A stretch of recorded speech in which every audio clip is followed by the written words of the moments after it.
Sa dami ng babae sa paligid at sa bilis ng mundo ngayon, parang ang hirap ipanalo ang atensyon ng isang lalaki lalo na kung ayaw mong magmukhang naghahabol o nagpapansin. Pero alam mo bang may paraan para mapansin ka nang hindi mo kailangang mag-effort?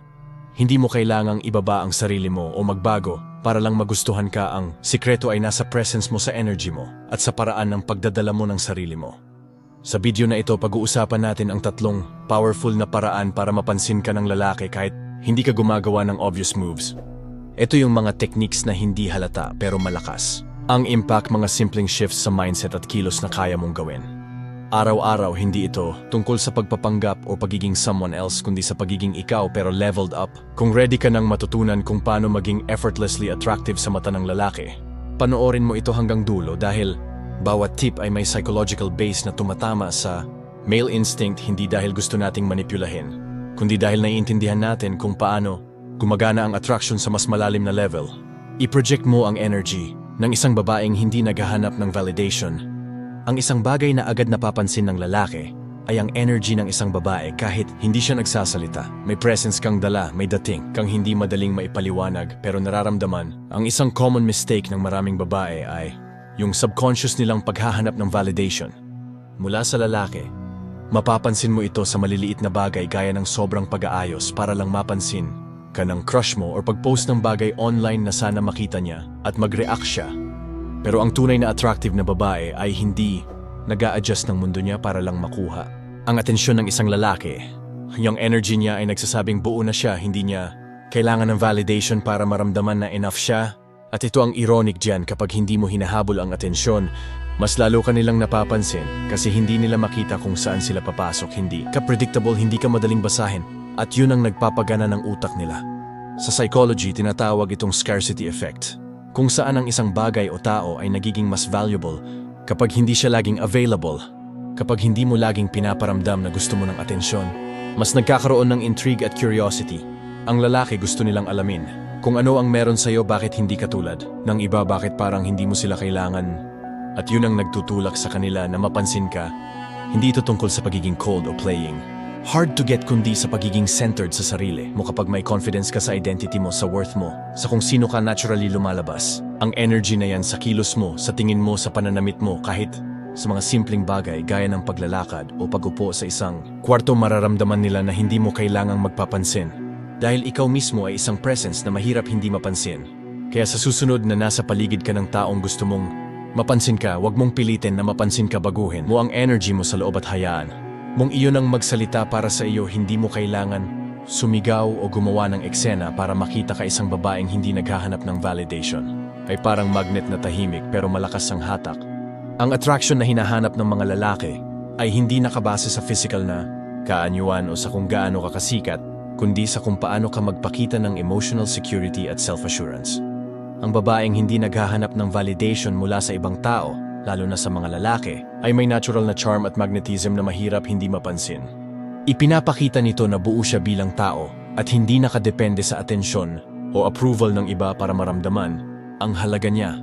Kapag ikaw ay may ganitong klase ng energy, hindi mo kailangang mag-effort na magsalita o magpakitang gilas para mapansin. Nakikita ka at nararamdaman ka sa pamamagitan ng iyong body language at ang aura mo na nagsasabing, okay lang ako. Hindi mo rin kailangang i-justify ang sarili mo para magustuhan ka. Kapag buo ka sa sarili mo, nagiging magnetic ka sa mga taong nakapaligid sa'yo, kabilang na ang mga lalaki. Ang ganitong klaseng confidence ay ang hindi mo kailangang i-declare. Ramdam ito sa bawat galaw mo, bawat kilos, at sa bawat pag-uusap. Sa psychological perspective, kapag ang isang babae ay hindi nangangailangan ng validation, ang kanyang presence ay nagiging isang challenge sa lalaki. Nakikita niya ito bilang isang pagkakataon para kilalanin ka, hindi dahil ikaw ay naghahanap ng atensyon, kundi dahil ikaw ay naturally worthy ng atensyon. Ganitong klase ng attraction ay tumatagal. Hindi mabilis mawala dahil nakaugat. Ito sa malalim na respect at admiration na hindi kayang ipagpalit ng superficial na pagpapakita ng appeal. Gumamit ng strategic silence sa halip na oversharing. Isa sa pinaka-underrated na bagay pagdating sa attraction ay ang katahimikan. Hindi lahat ng kailangang sabihin ay dapat sabihin at hindi lahat ng moment ay dapat punuin ng kwento or explanation. Ang isang babaeng hindi laging nagsasalita pero may presence ay nagiging mas interesting sa mata ng lalaki, hindi dahil mysterious ka lang kundi dahil may self-control. ka may composure at may inner calm na bihirang makita. Sa panahon ngayon na sanay na tayong lahat sa mabilisang connection, oversharing at constant na communication.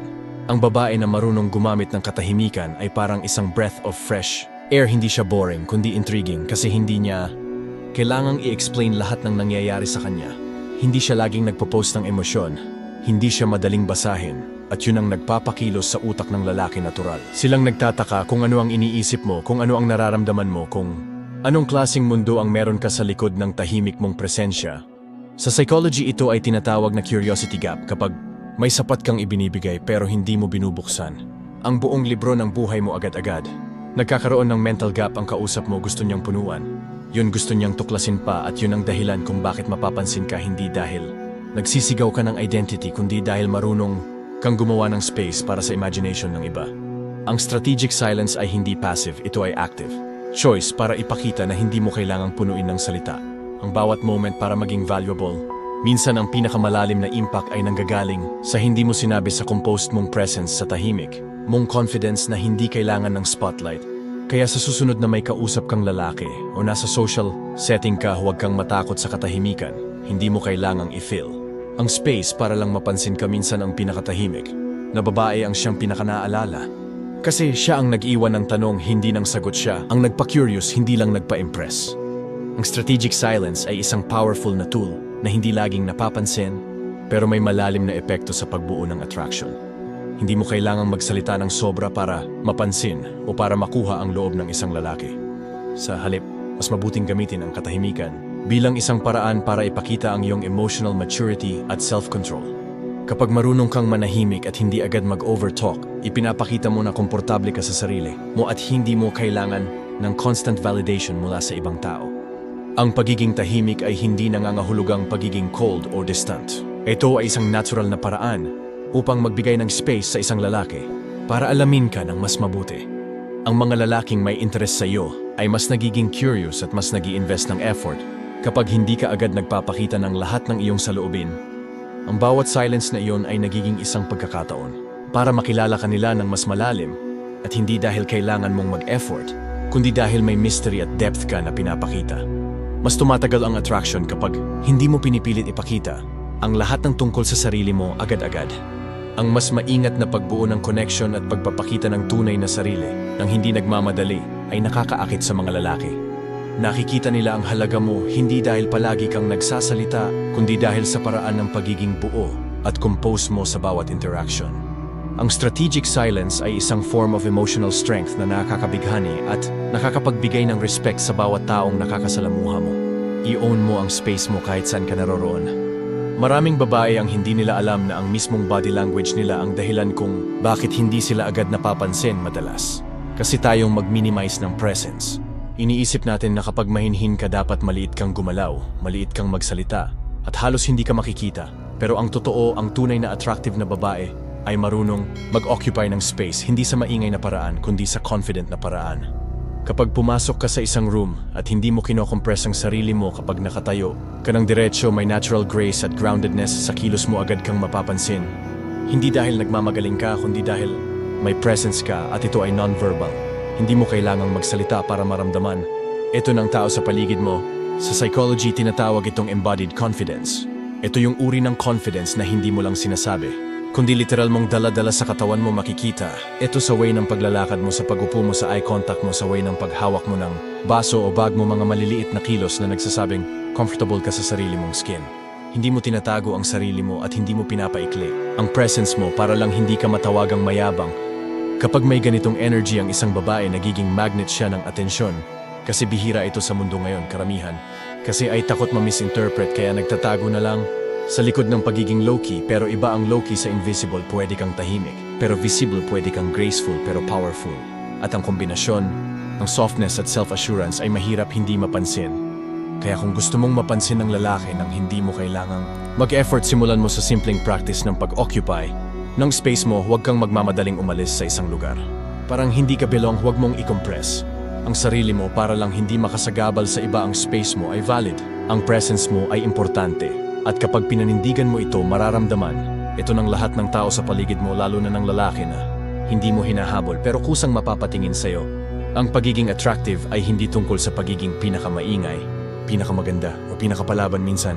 Ang pinakanakakabighani ay yung babaeng hindi nagsisikap mapansin pero napapansin pa rin dahil sa energy presence at confidence niya sa sarili sa tatlong simpleng paraan na ito maipapakita mo na hindi mo kailangang habulin ang validation para lang makita ka ang totoong charm ay nanggagaling sa loob sa tahimik. Pero powerful na kilos sa compose mong energy na hindi nagmamadaling mapansin.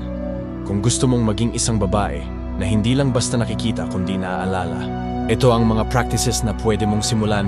Araw-araw, hindi ito overnight na pagbabago, kundi gradual shift sa mindset at kilos mo bawat hakbang ay patungo sa mas empowered na bersyon ng sarili mo. At tandaan mo ito, hindi mo kailangang magbago para lang magustuhan ka ng kahit na sino. Ang tunay mong lakas ay nanggagaling sa katotohanang kaya mong maging ikaw, ng buo at confident, kaya mong maging visible.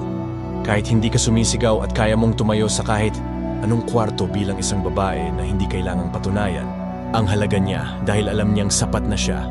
Hanggang sa susunod na Real Femme video, tandaan mo may boses ka, may halaga ka, at may kapangyarihan ka bilang babae. Kung nagustuhan mo ang mga ganitong content, huwag kalimutan mag-like, subscribe at ihit ang notification bell para updated ka lagi sa pagkakaroon ng power as a woman.